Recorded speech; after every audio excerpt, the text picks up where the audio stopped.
Selamat pagi dan salam sejahtera bagi kita semua. Saya Francisco Simajuntak, calon guru penggerak angkatan 10 dari SMA Negeri 1 Pangkatan.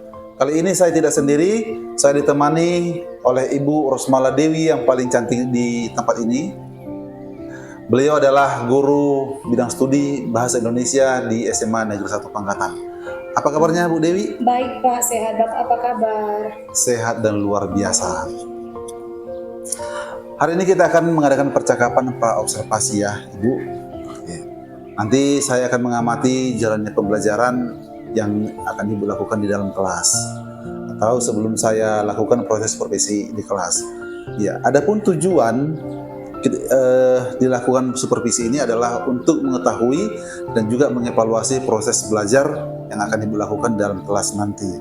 Jadi mengapa kita melakukan proses observasi ini? Nah, itu sebagai persiapan awal sebelum Ibu melakukan kegiatan pembelajaran agar lebih siap nantinya dan lebih percaya diri sehingga memberikan pembelajaran yang lebih baik bagi murid. Begitu ya Ibu Dewi? Oke. Di sini ada beberapa pertanyaan yang akan saya sampaikan kepada Ibu. Oke, yang pertama itu berkaitan dengan tujuan. Ya, kira-kira apa tujuan pembelajaran yang ingin Ibu sampaikan nantinya? Oh, baiklah, terima kasih akan saya jawab. Nah, kami nanti di kelas akan mempelajari bab 1 yaitu tentang teks prosedur. Jadi tujuan yang akan saya lakukan ini ada 4 tujuan. Tapi untuk tahap pertama Pak, saya punya 2 tujuan. Oke. Nah, yang pertama tujuannya itu siswa atau peserta didik itu diharapkan mampu memahami isi dan struktur teks prosedur. Yang kedua, siswa diharapkan mampu menerapkan pengetahuan proseduralnya setelah mempelajari teks prosedur. Oke, jadi tujuannya seperti itu Bu ya. Iya. Baik, jadi ada tiga tujuan pembelajaran yang Ibu sampaikan. Ya, nah sekarang bagaimana area pengembangan yang ingin Ibu capai atau ingin Ibu lakukan nanti ketika observasi? Nah, ketika observasi, nanti itu observasi kita ada tahap pertama Pak ya. Di tahap pertama untuk teks prosedur, karena itu ada 4 tahap nanti pertemuan. Maka di tahap pertama ini saya buat area pengembangan untuk kognitif saja, itu untuk pengetahuan saja. Dan nanti di pengetahuan yang pertemuan ketiga, saya itu mengembangkan di area keterampilannya. Baik, jadi area pengembangan yang ingin Ibu capai adalah bagian aspek pengetahuan ya, dan juga aspek keterampilan pada siswa ya Bu. Ya, nah, saya ingin mendengar dari Ibu bagaimana rancangan pembelajaran yang ingin Ibu terapkan nantinya dalam kelas. Mungkin dari segi strategi pembelajaran atau model pembelajaran ataupun metode pembelajaran yang ingin Ibu sampaikan. Kira-kira seperti apa Bu? Nah, jadi model pembelajaran nanti di kelas untuk tahap pertama ini ya, saya melakukan yang namanya discovery learning ya. Discovery learning, ya, oke. Jadi siswa itu saya tugaskan dulu mencari sendiri apa itu teks prosedur. Baru nanti di tahap selanjutnya saya akan menjelaskan dan menyimpulkan dari yang mereka cari tentang teks prosedur. Kemudian metodenya itu yang metode dengan diskusi ya Pak, dan pengumpulan tugasnya nanti dengan berbagai cara, boleh dengan melalui internet atau dengan manual. Oke, luar biasa. Jadi rencana yang Ibu lakukan nanti di kelas yang akan diterapkan dalam pembelajaran di kelas itu menggunakan discovery learning. Iya. Oke. Ya. Kemudian selain itu, selain menggunakan metode itu, Ibu juga menggunakan nanti diskusi kelompok atau penugasan. Kira-kira seperti itu Bu. Iya. Iya. Kemudian bagaimana dengan media pembelajaran yang akan Ibu gunakan nanti dalam kelas Bu? Kalau medianya Pak, kita gunakan smartphone boleh ya, laptop boleh, manual, buku tulis, kertas, origami seperti itu Pak ya. Karena ini ada hubungannya dengan pengumpulan tugas yang akan saya berikan. Nah, mereka nanti mengumpul tugasnya itu dengan menggunakan media yang mereka dapat dari Kotak Merdeka. Itu saya sediakan Pak Kotak Merdeka. Di dalam Kotak Merdeka itu cara pengumpulan tugasnya boleh dengan Canva ya Pak, media Canva, boleh dengan manual dengan memakai kertas origami, boleh dengan PowerPoint biasa atau dengan presentasi biasa. Menggunakan presentasi boleh dengan YouTube Pak. Ya, mereka unggah nanti ke YouTube saya dan di YouTube mereka. Oke, Terima kasih. berarti siswa mempunyai kebebasan ya, kebebasan menggunakan media apa aja dalam proses Kebebasan. pembelajaran. Oke. Karena namanya berdiferensiasi, Pak. Oke, Bu. Ya, kira-kira kapan ini, Bu? Ibu akan melakukan kegiatan pembelajaran tersebut? Oh, kegiatannya nanti, Pak, saya lakukan di minggu depan, tepatnya hari Kamis di tanggal 25 Juli tahun 2024 di les ke-5 dan ke-6 di 11 IS 2. Oke, minggu depan ya. Oke, di sini kan saya catat biar saya juga tidak lupa nantinya. Berarti Ibu akan melakukan pembelajaran ini hari Kamis ya, hari Kamis tanggal 25 di jam ke-5 dan 6. Oke, biar nanti saya akan hadir di sana dan saya akan mengamati dan mencatat bagaimana proses perjalanan atau proses pembelajaran yang akan Ibu lakukan nanti di sana. Iya.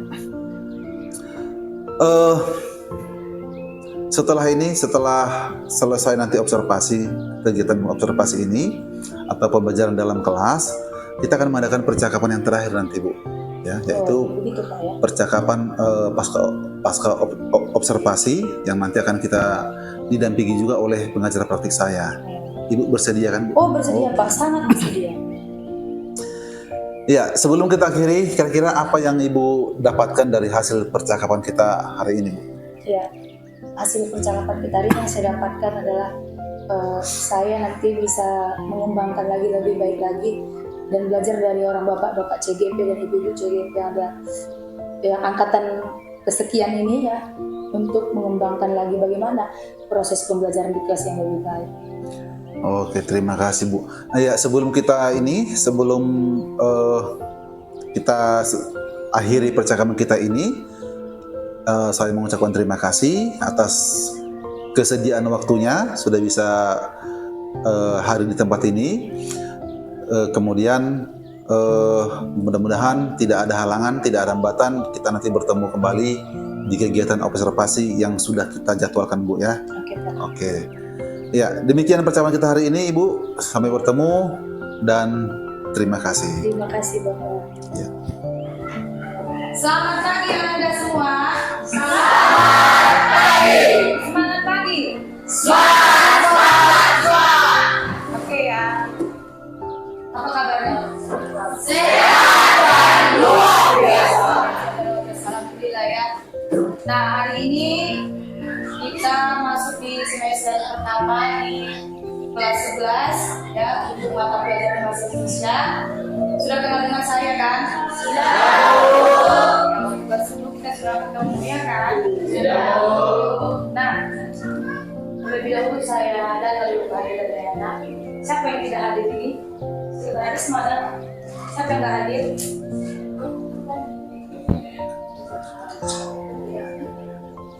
Ferdinand, hanya itu ya?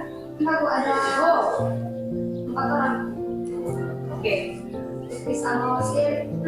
Datang. Jadi Hasim itu dihitung hadir ya, nah itu beda sekolah. Jadi cuma si Ferdinand. Oke. Siapa keterangannya itu? Alfa. Oke, salam untuk Ferdinand ya, jangan sering Alfa. Oke ya.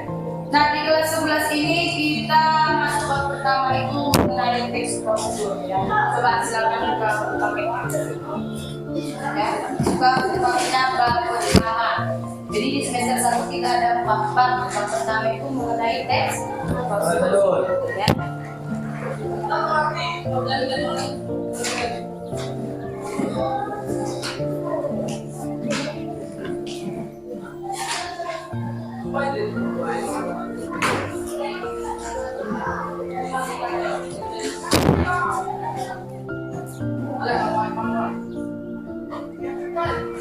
Nah, sebelum masuk ke pembelajaran, saya ingin tahu perasaan Anda dulu. Bagaimana perasaan Anda sekarang? Coba. Itu siapa namanya? Arif. Iya, Arif. Bagaimana perasaan kamu, Arif? Senang. Berarti yang mana ini? Captionnya? Ya? Ini ya, smile ya. Smile itu artinya senyum, senang. Oke, yang perempuan. Coba dulu yang di sudut, yang senyum-senyum, ya. Silakan. Dia, Bagaimana perasaan kamu dari yang 3 caption ini? Senang. Senang. Berarti yang nomor 1 ya kan? Ada yang perasaannya lagi sedih? Tidak. Saya lihat memang Risma di sini hari ini ya. Ada yang perasaannya lagi marah? Tidak. Ada yang syukur. Kalau ada marah, jangan dulu kita ikutkan dia di sini. Diredam dulu emosi. Nah, bagaimana perasaan sudah diketahui berarti semuanya senang. Kalau senang berarti kita akan mulai belajar ya. Bisa kan? Bisa. Oke. Nah, tujuan pembelajaran kita untuk hari ini itu ada 2. Kenapa Bu kita belajar teks prosedur? Hari ini tujuan kita ada 2. Yang pertama untuk apa? Yaitu peserta didik atau kamu diharapkan mampu nanti memahami isi dan struktur teks prosedur. Jadi setelah kita belajar nanti kamu diharapkan coba kamu apa itu prosedur? Teks prosedur adalah teks yang diberikan pertama petunjuk atau tips juga disebut sebagai cara untuk menghasilkan sesuatu yang baik. Ya, pertanyaan saya apa itu prosedur bukan teks prosedur? Tapi bagus ya, tepuk tangan. Prosedur itu artinya langkah-langkah dan cara. Jadi setelah nanti kita belajar teks prosedur untuk hari ini, kamu diharapkan mampu memahami tentang teks prosedur, isinya dan strukturnya, kemudian kamu mampu menerapkan pengetahuan tentang tata cara melakukan sesuatu. Paham? Oke. Lanjut ya. Nah ini teks prosedur bagian pertama. Jadi nanti kita ada 4 kali pertemuan untuk teks prosedur ini yang pertama. Tapi sebelum saya jelaskan, ya saya kali ini metode pembelajaran yang menggunakan discovery learning. Artinya kamu cari dulu, cari sendiri apa itu teks prosedur. Nanti buat dalam bentuk Canva. Dan medianya dalam bentuk Canva. Kemudian nanti Ananda setelah buat dalam bentuk Canva, Ananda silakan presentasikan per kelompok, ya. Paham? Paham. Maka dari itu silakanlah bentuk kelompok Ananda untuk beserta kelompok.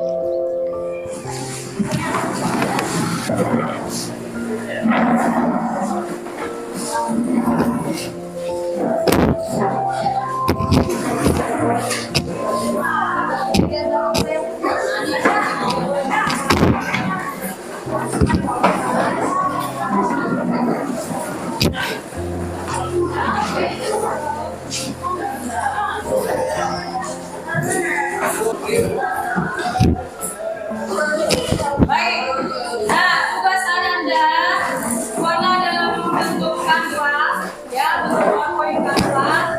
Tugasnya yang pertama,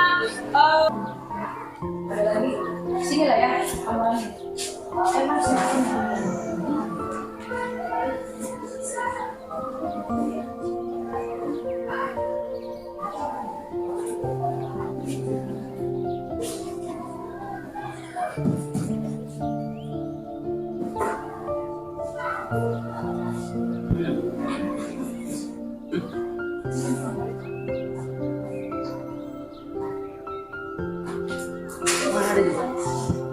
Oke, sudah bisa? Ada yang sudah siap? Sudah? Sudah, Bu. Bagus ya. Kelompok 3? Sudah. Kelompok 4? Sudah. Kelompok 5? Sudah. Oke. Aduh, ternyata kalian luar biasa ya. Mengerjakannya memang dalam 10 menit. Oke. Kelompok yang pertama maju, silakan presentasikan Canva-nya di depan. Ayo. Masukkan akun Canva-nya ya.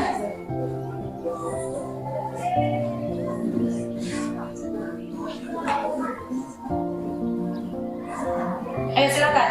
Atau kelompok berapa yang mau maju dulu? Silakan. Gak apa-apa, jangan takut.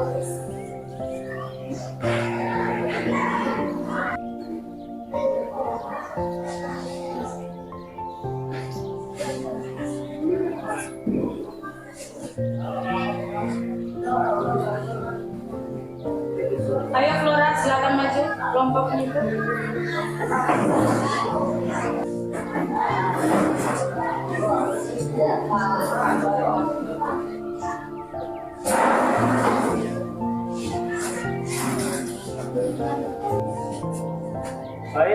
yang dari kelompok 1 ingin mempresentasikan hasil kerjasama kami mengenai.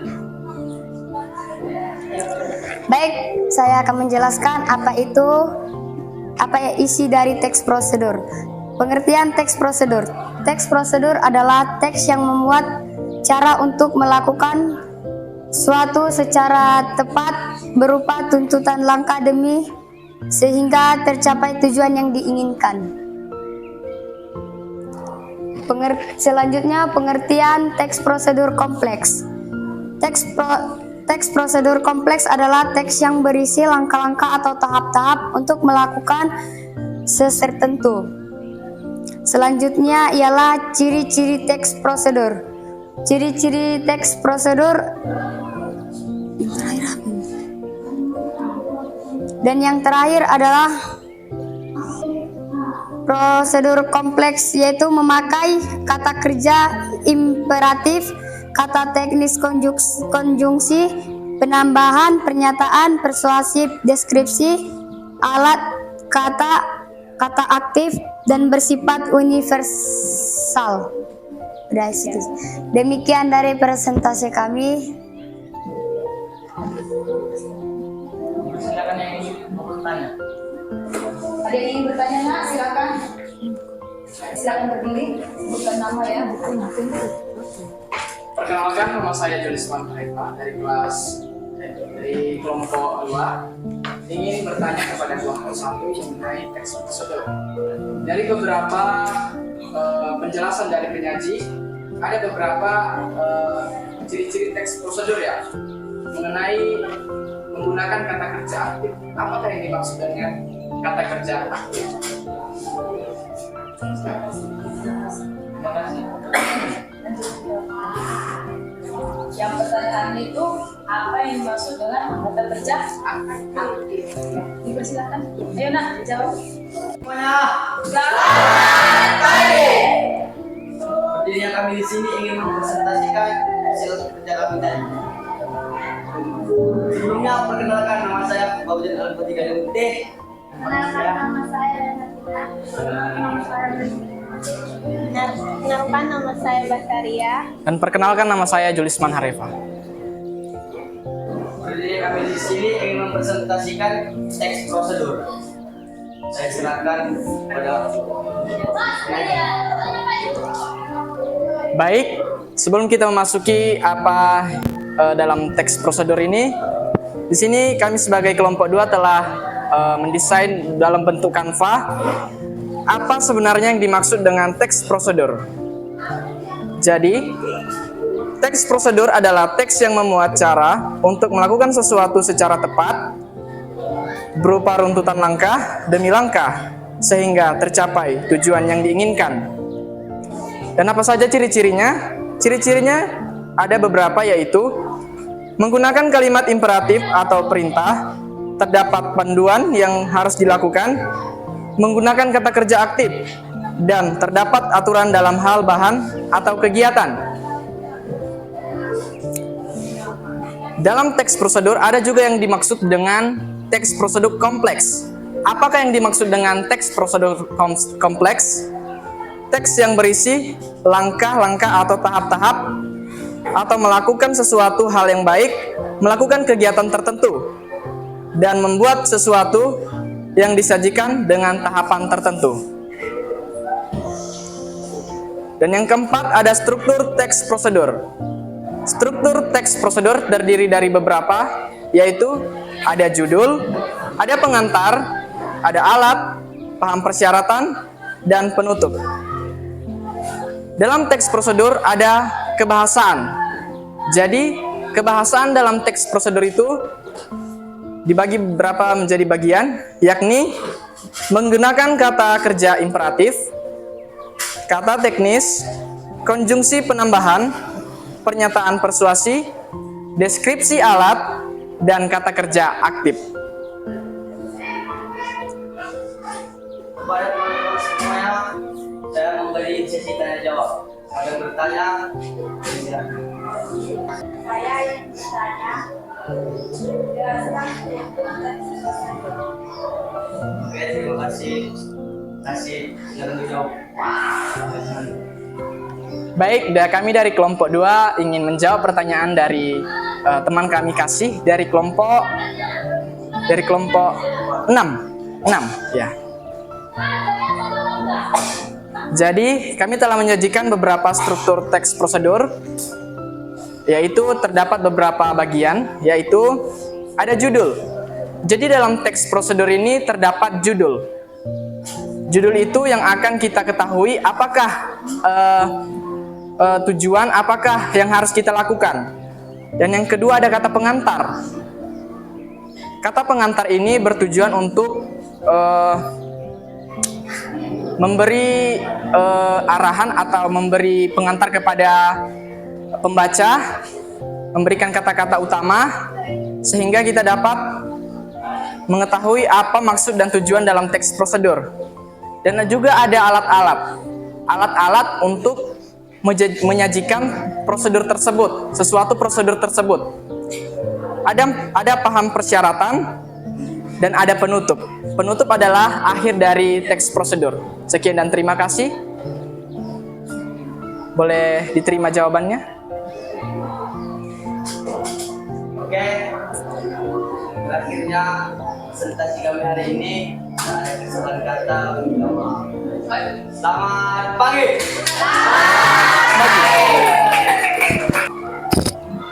Oke, hasil presentasi kalian semua bagus-bagus. Tepuk tangan untuk kita. Sudah maju untuk hari ini, ya kita buat kesimpulan tentang teks prosedur ya nak. Coba siapa yang bisa menyimpulkannya?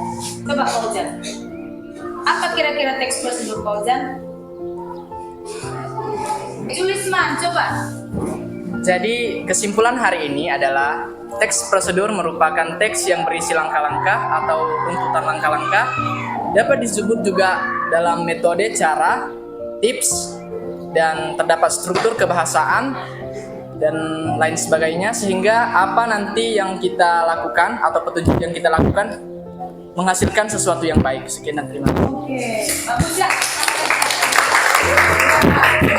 Kesimpulannya untuk hari ini, Fauzan ya, terutama kalau belum paham nanti kita diskusi lagi ya. Nah, untuk kesimpulannya teks prosedur itu adalah teks yang berisi tata cara, ya karena ada langkah-langkah. Kemudian ada untuk semua itu ada tujuannya ya. Misalnya kita prosedur, ini saya kasih contoh sedikit, prosedur masuk ke toilet sekolah. Ada tata caranya kan nak? Apakah kamu langsung masuk? Tidak. Maka itu nanti ada prosedurnya, ada tata cara. Jadi coba, apa tadi teks prosedur? Teks yang berisi tentang tata cara, kemudian langkah, kemudian punya Tujuan. Ya. Demikian kesimpulan dari pembelajaran tentang teks prosedur untuk pertemuan pertama. Nah, saya ingin meminta refleksi dari Ananda ya. Coba kakak, coba berdiri, sebutkan nama, siapa nama? Almira. Almira, bagaimana perasaan kamu belajar hari ini? Senang? Mengapa kamu senang, Almira? Mengapa? Hah? Oke, pelajaran sehari-hari. Satu lagi ya, kakak sebelah sini dulu. Kakak atau abang atau kita? Oh, Suharno lah, Suharno. Ayo, abang Suharno, ayo. Berdiri. Abang Suharno, bagaimana perasaan kamu bang hari ini? Senang belajar dengan kita di sini? Senang? Mengapa kamu senang? Wah, saya karena materi pelajaran ini ya. Oke, kata Suharno refleksinya, mengapa dia senang belajar hari ini? Karena katanya materinya sangat menyenangkan. Oke, buka lagi. Demikian pembelajaran untuk hari ini di tahap pertama teks prosedur. Kita lanjutkan di pertemuan berikutnya ya. Demikian pertemuan kita hari ini. Kita lanjut minggu depan untuk pertemuan selanjutnya. Oke, selamat siang. Selamat siang. Oke. pagi dan salam sejahtera bagi kita. Perkenalkan nama saya Francisco Simanjuntak, calon guru penggerak angkatan 10 dari SMA Negeri 1 Kabupaten Labuan Batu. Ya, pada hari ini saya akan mengadakan pasca observasi dengan rekan saya, yaitu Ibu Dewi, Ibu Rosmala Dewi. Apa kabar Ibu Dewi? Kabar baik, Pak. Ya, setelah kita mengadakan observasi di kelas, ini adalah terakhir dalam observasi. Baik, kita melaksanakan pasca observasi, di mana pasca observasi ini tujuannya adalah untuk merefleksi hasil pembelajaran yang sudah dilaksanakan kemarin ya Bu. Iya. Baik Bu, setelah melaksanakan observasi pembelajaran kemarin, bagaimana Pak? Ya, setelah diobservasi Pak, perasaan saya itu sangat senang Pak. Ya, karena saya begitu setelah diobservasi, saya jadi bisa tahu di mana letak kekurangan saya ketika melaksanakan proses kegiatan belajar mengajar. Berarti Ibu senang ya? Senang, ketika Pak. Pembelajaran kemarin. Sangat Saya senang. perhatikan juga anak-anak juga sangat senang dan antusias dalam melaksanakan observasi kemarin. Ya, apakah pelaksanaan kemarin itu sudah sesuai dengan perencanaan yang Ibu lakukan? Kalau ditanya sesuai atau tidak, ada yang sesuai, ada yang tidak. Tapi yang sesuai itu saya rasa masih 80% Pak, dengan modul atau perencanaan yang saya buat. Oh, 80%. Iya. Berarti kegiatan pembelajaran kemarin itu Ibu Dewi merasa masih 80% Iya. dan terlaksana sesuai dengan perencanaan Ibu, kira-kira seperti itu. Iya. Ya, dan selanjutnya yang menjadi kira-kira apa yang menjadi hambatan Ibu dalam saat pembelajaran kemarin? Kemarin saya di kelas menggunakan laptop, menggunakan proyektor. Nah, ketika saya menggunakan di tengah pembelajaran, tiba-tiba padam listrik Pak. Jadi proyektornya Pak mati, laptopnya juga mati. Jadi kami lanjutkan tanpa menggunakan laptop lah kemarin. Iya, berarti ada kendala listrik padam, Iya. Akhirnya tidak bisa menggunakan media. Media, ya Pak. Alat listrik tadi ya. Iya. Iya, seperti laptop juga terlebih proyektor yang pasti tidak bisa hidup Iya. karena padam listrik. Ya. Kalau menurut saya sih itu sangat wajar, ya, wajar. Tapi syukur saya perhatikan kegiatan observasi itu masih bisa berjalan dengan baik, ya, walaupun padam listrik. Tapi ada beberapa yang saya perhatikan, sepertinya Ibu lupa memberikan reward kepada siswa. Artinya Ibu kan sudah mempersiapkan itu. Iya, Pak. Reward tersebut, tapi memang lupa. Ya, itu kalau menurut saya wajar, ya, karena ketika kita mengajar juga ada orang lain di kelas itu atau sedang diperhatikan atau diawasi, kan mungkin rasa gugup pasti ada, jadi bisa menimbulkan rasa lupa. Iya. Iya. Ya, nah selanjutnya pertanyaan berikutnya, kan ada guru itu memiliki 4 kompetensi. Ya, dalam 4 kompetensi ini kira-kira yang mana yang akan dikembangkan setelah pembelajaran kemarin? Baik Pak, yang menurut dan sesuai dengan pembelajaran kemarin di kelas, dengan kondisi seperti itu, maka yang akan saya kembangkan nantinya yang pertama itu kompetensi sosial emosional Pak. Saya ingin menerapkan kepada siswa kesadaran yang lebih tinggi, misalnya kesadaran untuk cepat menjawab, kesadaran untuk cepat mengerjakan tugas tanpa harus diinstruksikan. Yang kedua, pengembangan yang saya lakukan yang selanjutnya itu pengembangan pedagogik seperti itu Pak. Oh, berarti Ibu ingin mengembangkan lagi kompetensi emosi sosial tadi. Iya. Iya, tentunya ini memang harus ditingkatkan. Terkait kompetensi pedagogi juga, Ibu merasa tadi perlu dikembangkan. Ya, itu memang sangat-sangat bagus. Ya, sebagai guru kita harus lebih mengembangkan itu, bagaimana meningkatkan siswa ini agar bisa memiliki kesadaran yang sangat tinggi dalam mengerjakan tugasnya. Kemudian yang terakhir, apa harapan Ibu untuk refleksi selanjutnya? Harapan saya setelah observasi ini, saya lebih bisa mengembangkan keempat kompetensi, terutama yang seperti tadi Pak, sosial emosional, kemudian mengembangkan cara-cara atau modul-modul ajar nantinya Pak. Baik Bu, jadi harapan Ibu tadi kedepannya akan dilaksanakan pembelajaran yang sangat berinovasi dan bervariasi. Iya itu Pak maksudnya. Tentunya dengan pembelajaran seperti itu akan menyenangkan bagi guru dan juga bagi siswa. Iya. Ya. dan tentunya juga itu berpihak kepada murid. Iya. Ya, Bu, ya. Iya, benar. Itu juga sangat bagus. Oke, baiklah Ibu, terima kasih sudah atas sharingnya, pengalamannya, sehingga kita bisa sama-sama belajar dalam pembelajaran ke depannya nanti. Ya, jadi untuk kegiatan pasca observasi telah dilaksanakan dengan baik. Terima kasih, semoga pengalaman dari Ibu bisa juga bermanfaat bagi kita semua, dan saya akhiri dengan terima kasih. Terima kasih Pak.